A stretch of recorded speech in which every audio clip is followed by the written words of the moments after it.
اسرائیل نے اب قطر کے اوپر حملہ کر دیا ہے اور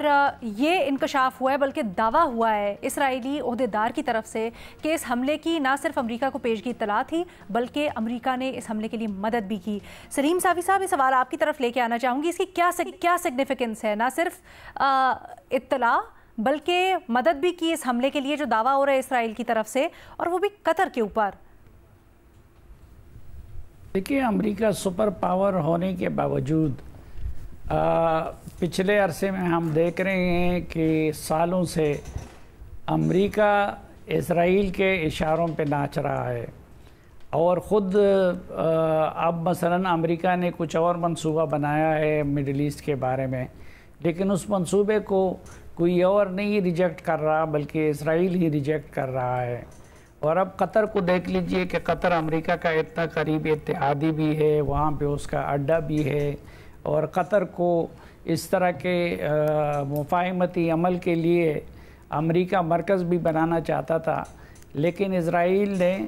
اس پہ حملہ کر دیا۔ امریکہ پہلے یہ کہہ دیتا ہے، کسی وقت میں ڈونلڈ ٹرمپ نے کہا تھا کہ میں نتنیاہو نے ناراض ہوں، لیکن پھر جب دونوں آپس میں ملے تو وہ ناراضگی نظر نہیں آئی، نہ ان کا وہ لہجہ نظر آیا جو یوکرین کے صدر کے بارے میں تھا۔ تو اصل میں اس وقت امریکی پالیسی کو سبوتاج بھی وہ نتنیاہو کرتا ہے، اور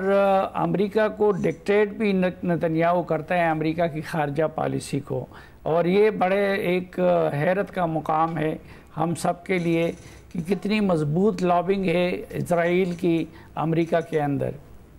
سر، چھوٹے چھوٹے دو سوالوں کے جواب۔ کیا آپ کو لگتا ہے کہ یہ جو حملہ ہے یہ امریکہ اور تمام جو مڈل ایسٹ یا گلف سٹیٹس کے درمیان تعلقات ساور کرنے یا ان کے خلاف اعلان جنگ کے طور پر تصور ہوگا؟ نہیں، کوئی اعلان جنگ وغیرہ نہیں، بس ایک قطر کی طرف سے مذمت ہو جائے گا، کچھ اور ملکوں کی طرف سے مذمتی بیانات آ جائیں گے، اور بس اس پہ اتفاق کر لیا جائے گا۔ اسرائیل نے اس دوران کتنا کچھ نہیں کیا، اس نے ایران پہ کتنے حملے کیے، اس نے یمن میں کیا کچھ نہیں کیا، اس نے شام میں کیا کچھ نہیں کیا، اور سب سے بڑھ کر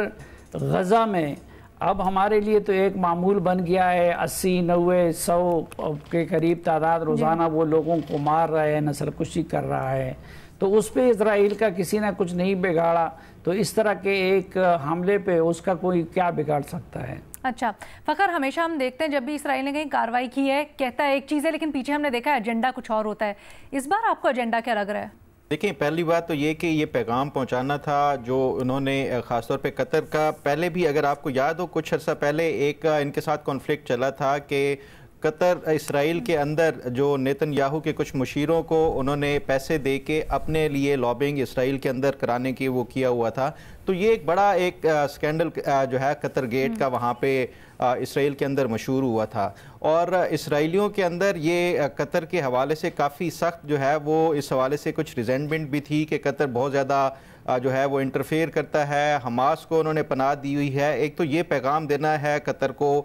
کہ وہ اسرائیل جو ہے وہ جہاں پہ بھی حماس کے یا جو رہنما ہوں گے یا ان کے حامی ہوں گے ان کو نہیں چھوڑے گا۔ اور دوسری بات جو امپورٹنٹ ہے، دیکھیں ابھی چند مہینے پہلے جو صدر ٹرمپ آئے تھے مڈل ایسٹ کا انہوں نے دورہ کیا تھا، وہاں پہ عرب ممالک نے ان کو بے شمار تحفے اور تحائف دیے تھے۔ قطر نے بھی ان کو جو ہے وہ $400 ملین کا ایئر فورس 1 نیا بنا کر دینے کا وہ کیا، انکنڈیشنلی ایک گفٹ دیا، اور اس کے ساتھ ساتھ یہاں پہ قطر میں جو ہے وہ امریکہ کی بیس بھی ہے، لیکن اس کے باوجود بھی یہ اسرائیل نے عرب ورلڈ کو یہ ایک پیغام دیا ہے کہ وہ کسی طور کے اوپر جہاں بھی چاہیں گے وہ اپنی مرضی سے اسٹرائک کر سکتے ہیں، چاہے وہ امریکہ کا کتنا ہی قریبی الائی اور کلوز الائی نہ ہو۔ تو یہ ایک بنیادی طور پہ ایک میسج کے طور کے اوپر بھی کنوے کیا گیا ہے تمام عرب ممالک کو، اور اس کے ساتھ ساتھ ایک امپورٹنٹ جو آپ دیکھیں گریٹر اسرائیل کا پلان ہے اس میں یہ تمام ممالک جو ہیں وہ شامل ہیں، تو یہ فیوچر کا بھی ایک اندیہ دیا گیا ہے جس سے میں سمجھتا ہوں کہ بڑا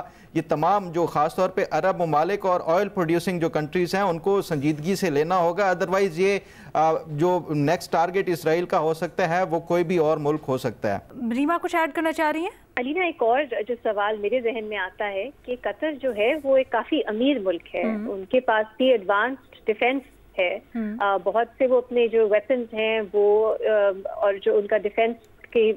پورا ہے وہ امریکہ پہ ڈپینڈنٹ بھی ہیں اس کے لیے. تو یہ بھی ایک سوال اٹھتا ہے کہ اسرائیل اتنی آسانی سے حملے کیسے کر سکتا ہے. جو عرب ممالک ہیں خاص طور پہ قطر, وہ اس کو روکنے میں کیوں کامیاب نہیں ہوا, کیونکہ اس پہ بھی اب سوال اٹھتا ہے, کیونکہ سب جیسے کہہ رہے ہیں قطر شاید ریٹیلیٹ نہیں کرے گا, لیکن اس پہ بھی سوال اٹھتے ہیں کہ قطر کا اپنا ڈیفینس اتنا ولنریبل کیسے ہے کہ اسرائیل نے اتنی آسانی سے حملہ کر دیا. لیکن یہ سلیم صافی صاحب میرا خیال ہے اس کے اوپر انسائٹ رکھتے ہوں گے. صافی صاحب کچھ کہنا چاہیں گے؟ وہ تو امریکہ کی مرضی سے کر لیا گیا نا, انہوں نے خود کہہ دیا ہے کہ اس پہ امریکہ کو آگاہ کیا گیا تھا. دفاعی صلاحیت کے اوپر میرا خیال ہے سوال ہے یہ زیادہ کہ کیا قطر میں, ہاں ایگزیکٹلی, کہ کیا قطر, اور قطر کی جو دفاعی صلاحیت ہے وہ امریکہ کی مرہون منت ہے. اچھا فخر اس کے اوپر کچھ کہنا چاہ رہے ہیں؟ فخر جو دیکھیں جب یہ ایران کا معاملہ ہوا تھا تو اس ٹائم ہی یہ کلیریفائی کیا تھا امریکہ نے, اور صدر ٹرمپ نے یہ باقاعدہ بتایا بھی تھا کہ یہ جو قطر کا ایئر ڈیفنس سسٹم ہے یہ امریکہ ہی آپریٹ کرتا ہے. اور جب یہ اسرائیل نے کلیریفائی کر دیا ہے کہ وہ امریکہ کی اجازت سے اور باقاعدہ ان کو بتا کے اور ان کی سپورٹ سے کیا گیا ہے, تو یہ ایک واضح ہو گیا کہ قطر کا اپنا جو دفاعی نظام وہ ایز سچ نہیں ہے, وہ امریکہ ہی ان کو جو ہے وہ ڈیفنس جس طرح جاپان کو وہ پرووائڈ کرتا ہے یا کچھ اور ممالک کو, یہ قطر کو بھی اسی طرح کا جو ہے وہ امریکی پرووائڈ کرتے ہیں. یہ تھوڑا سا الیبریٹ کیجئے گا. دیکھیں یہ جو صدر ٹرمپ نے جب یہ ایران کا حملہ ہوا تھا تو اس ٹائم انہوں نے یہی کہا تھا کہ جو ایئر ڈیفنس سسٹم ہے وہ ہمیں سب کچھ جو ہے وہ خود ہی جو ان کی امریکی وہاں پہ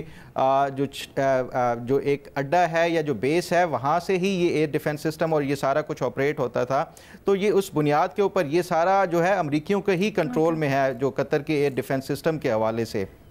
اچھا دیٹس انٹرسٹنگ, اس کو ہم چیک بھی کر لیں گے ایسا ہے نہیں ہے. میری نظر سے ابھی تک ایسا نہیں گزرا. اگر پینل کے اوپر کوئی اس کو سیکنڈ کرنا چاہتا ہے, کنٹیسٹ کرنا چاہتا ہے تو پلیز فیل فری. نہیں کنٹیسٹ نہیں, فخر درست کہہ رہے ہیں کہ ایکسٹینٹ مجھے نہیں معلوم, یہی میرا خیال ہے آگے کچھ ہمیں کلیئرٹی ملے گی کہ کس حد تک یو ایس کنٹرول کرتا ہے قطر کا ایئر ڈیفنس, کیونکہ قطر ڈیپینڈنٹ تو ہے یو ایس پہ, لیکن کس حد تک کیا ایسے ہو سکتا ہے, اور کیا ایسے ہو سکتا ہے کہ اسرائیل اگر امریکہ سے پوچھ کے ان کی مدد کے ساتھ قطر پہ اٹیک کرنا چاہے تو قطر کچھ بھی نہیں کر سکتا پھر, اور امریکہ اس حد تک کنٹرول کرتا ہے. میرے پاس بھی اس کی انفارمیشن نہیں ہے. ایگزیکٹلی, میں اس لیے کہہ رہی ہوں کہ کوئی دفاعی ایکسپرٹ ہوگا وہ میرا خیال زیادہ بہتر اس چیز کے اوپر کر سکتا ہے. آلسو آئی تھنک ابھی جس چیز کے اوپر ہم بات کر رہے تھے وہ پہلے بھٹی صاحب کی طرف لے کے آتی ہوں, پھر آپ کی طرف بھی لے کے آؤں گی ریما, کہ کیا اسرائیل کا ایجنڈا یہاں پر گلف ممالک کے اوپر, مڈل ایسٹ کے اوپر پریشر بڑھانا ہے؟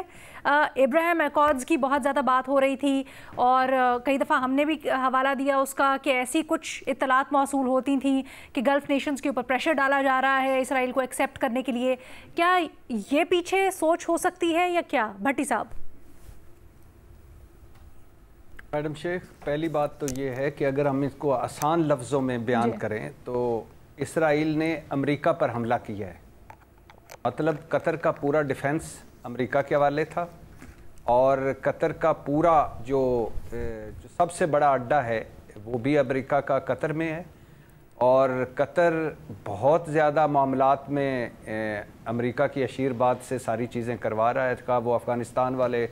مذاکرات ہوں, خواہ وہ قطر والے مذاکرات ہوں, خواہ کچھ اور ہو. یہ آپ بڑا دلچسپ کہہ رہے ہیں, وہ کہہ رہے ہیں کہ امریکہ کی مدد سے کیا ہے, آپ کہہ رہے ہیں کہ امریکہ کے اوپر کیا ہے. جی میں اگر آپ میرا پرابلم یہی ہے الحمدللہ کہ آپ نے کبھی بات کمپلیٹ نہیں ہونے دی, تو اس لیے میں کبھی بات سمجھا ہی نہیں پایا آپ کو. تو بات بیسیکلی یہ ہے کہ امریکہ نے امریکہ پر حملہ کروایا ہے اور اب اسرائیل سے, یعنی یہ تو قطر کو تو دوسرا بڑا, یعنی اس خطے کا سب سے پہلا سمجھا جاتا تھا اور کبھی دوسرا سمجھا جاتا تھا, بہت بڑا حلیف. اب یہ آپ کیا سمجھتی ہیں کہ ابھی صدر ٹرمپ صاحب کچھ عرصہ پہلے فرما رہے تھے کہ اگر ہم ڈیفنس نہ دیں ان کو, کچھ ملکوں کے بارے میں وہ فرما رہے تھے, تو یہ تو پتہ نہیں رہیں یا نہ رہیں, تو وہ ٹھیک فرما رہے تھے. اب اسرائیل کا میسج بڑا کلیئر ہے کہ اس پورے خطے کے لیے, اور وہ پہلے دن سے ہے کہ بھائی اب کوئی انٹرنیشنل لاز نہیں ہے, کوئی قوانین نہیں ہے, کوئی سرحدیں نہیں ہیں, طاقت ہے. اور اس سے پہلے وہ گریٹر اسرائیل کا نقشہ بھی جاری کر چکا ہے, اس سے پہلے وہ سارے ملکوں کو ہلکی ہلکی ٹھکائی بھی کر چکا ہے, ایک ایک کر کے اس نے ساروں کو ٹارگٹ کیا ہے. ایک جواز کچھ بھی نکالے